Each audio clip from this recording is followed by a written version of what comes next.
This is actually a very exciting time for Hodgkin's lymphoma. There are a number of novel agents, and there are attempts that have shown the ability to reduce therapy in patients who are doing well or have early stage disease and intensify therapy in those patients with more aggressive disease.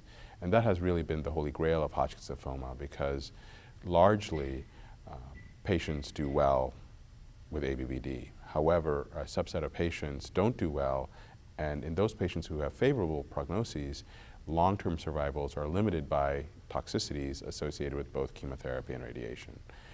Therefore, identifying new therapies and then now risk-adaptive therapy has become important. In the future, I see, frankly, a confluence of these two philosophies where we look at risk-adaptive therapies with novel agents.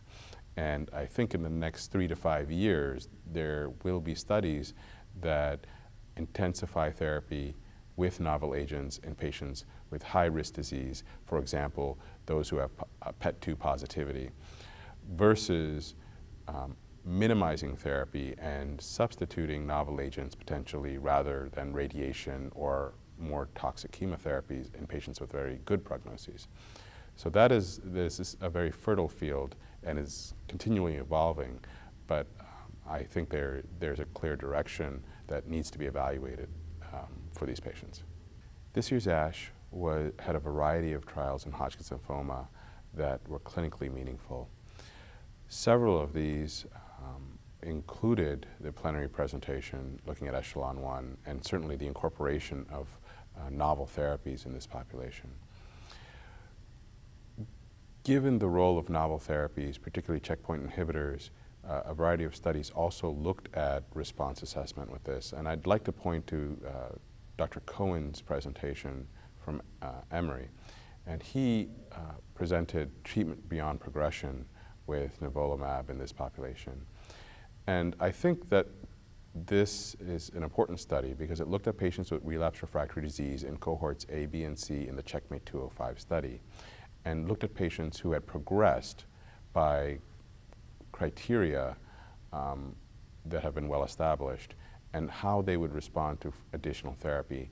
I think those of us who treat Hodgkin's lymphoma and use checkpoint inhibitors clearly see benefits in patients who continue to have progression in a variety of ways by radiographic criteria. And how to evaluate patients who are clinically benefiting but radiographically showing progression is an important clinical question. So this identified 70 such patients, and approximately half of them showed benefit, continued benefit with tumor reduction despite being identified as having progression radiographically. And I think the important point is to note that not all progressions are the same, and judgment must be used in how to evaluate tumor progression in checkpoint inhibitor therapy, because assessment of PET scans is complicated by the immune response. So this study showed that if the patient is clinically benefiting and the progression is such that the patient could continue on therapy, there may be added value in continuing checkpoint inhibitor therapy in this population. And I think for those of us who practice, that's an important aspect to treatment of Hodgkin's that is underappreciated both in the community and even in academic centers.